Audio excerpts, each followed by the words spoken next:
Hello, ladies and gentlemen. Welcome to Triple N Media. I am NIK NIKAM. In this presentation, we are going to look at how to build a dividend-paying stock ETF portfolio. If you are close to retirement and you're trying to move all your money into a more conservative investment such as dividend-paying portfolio where you can get monthly dividend, this is the right place to start. Here I have put together a list of almost 75 stocks, ETFs, which pay monthly or quarterly dividends.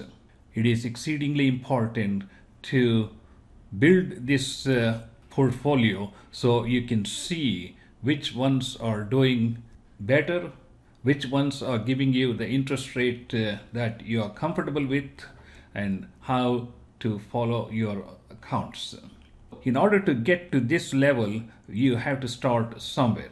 I would say you start off with watching hundreds of YouTube videos. Every time you watch a video on the YouTube about the best dividend paying stock or ETF, either quarterly or monthly, I would add those names to the list. That is the first job.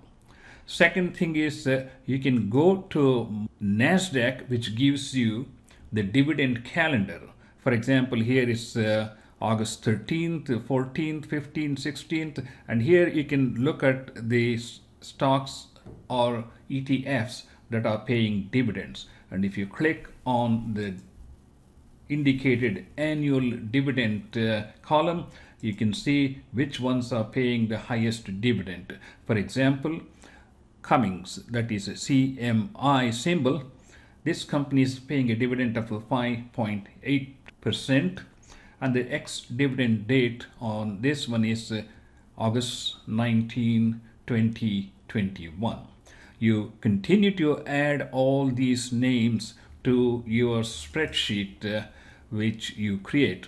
Let me go over the columns that I have created on my spreadsheet so you can duplicate the same process for your individual taste and purpose.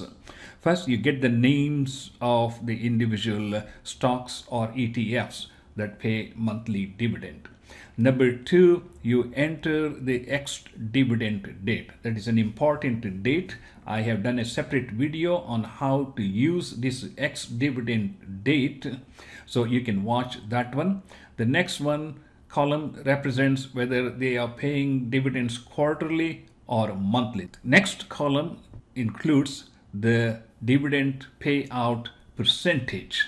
As you can see, it ranges anywhere from 3.06 all the way up to 15%.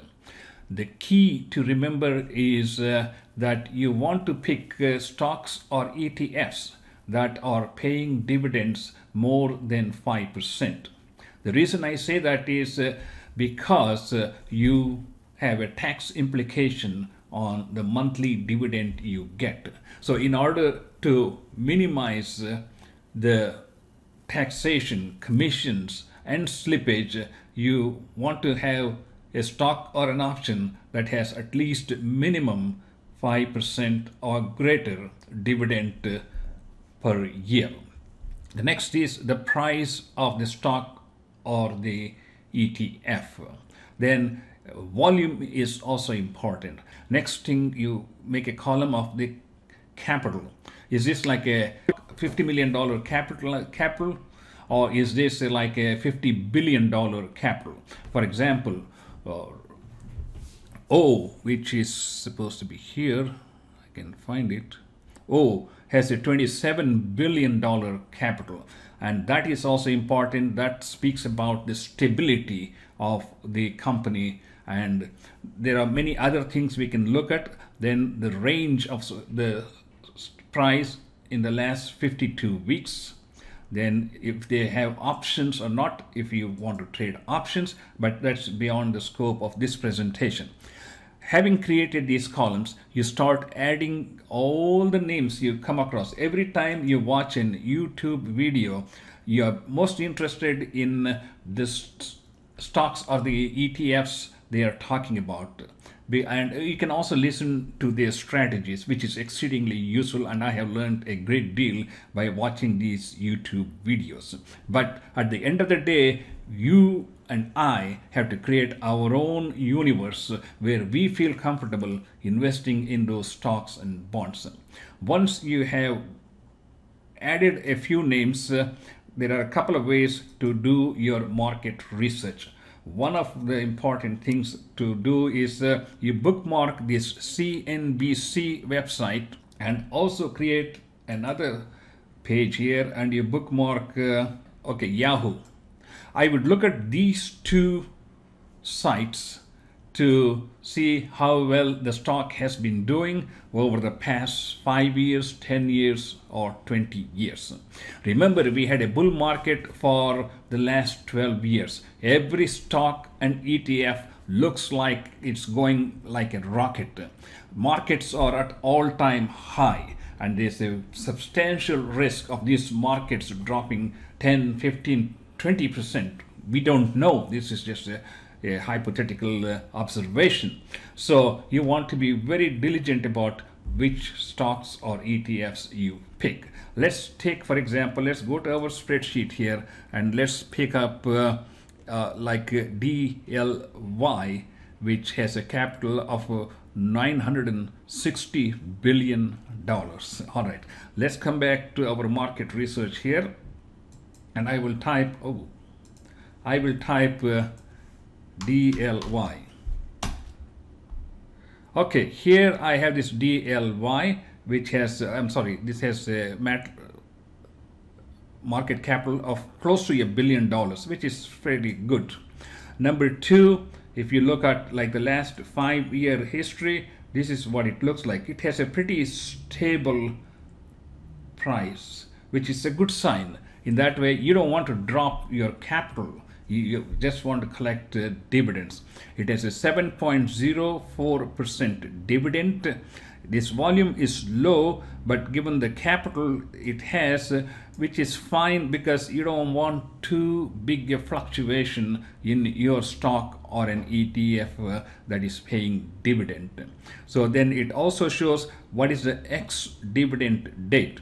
And I already mentioned I have a separate video on how to use this ex-dividend date to understand when you get the dividend based on the ex-dividend date. If you go to CNBC and you type the same thing, DLY, you get a different set of information.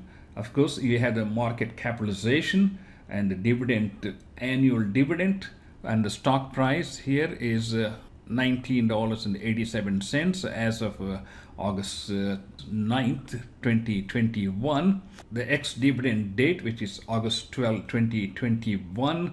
And you can study about their returns during the past several months, and that is going deeper into doing research on individual stocks or ETFs. But the starting point is you want to build your portfolio. Once we have built a portfolio for 20-30 names and entered ex-dividend dates, their frequency, the return, and the stock price, now you can start doing micro research on each one of these individual stocks or ETFs.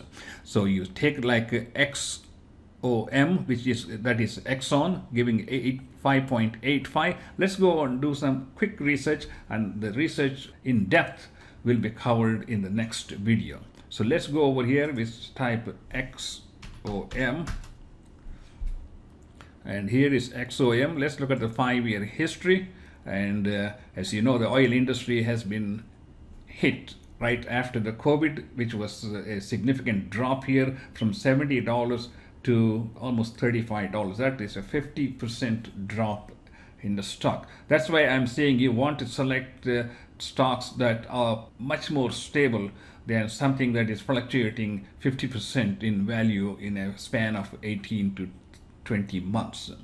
Once you have got to this point, then you look at what the dividend rate is, and you also look at the ex-dividend date, and a whole lot of other informations like the range in the stock price in the last 12 months.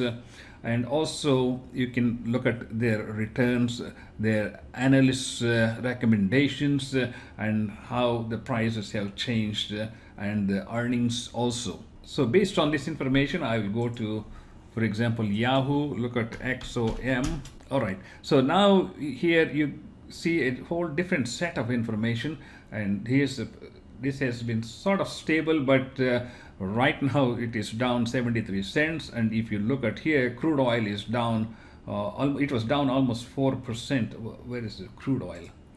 For example, if we go to CNBC, the crude oil was down like 4%. You can see it's going to fluctuate, but it has a 244 billion capital, and almost 14 million shares trading on an average day. Based on these informations, you can start building your portfolio, and then you decide how much money you want to put in a combination of these.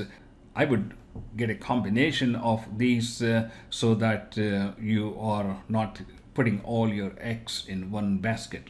So this is a quick synopsis of how I have built my dividend paying spreadsheet, and from there I can decide based on the date on a particular week if I want to trade that stock or just buy them and hold them.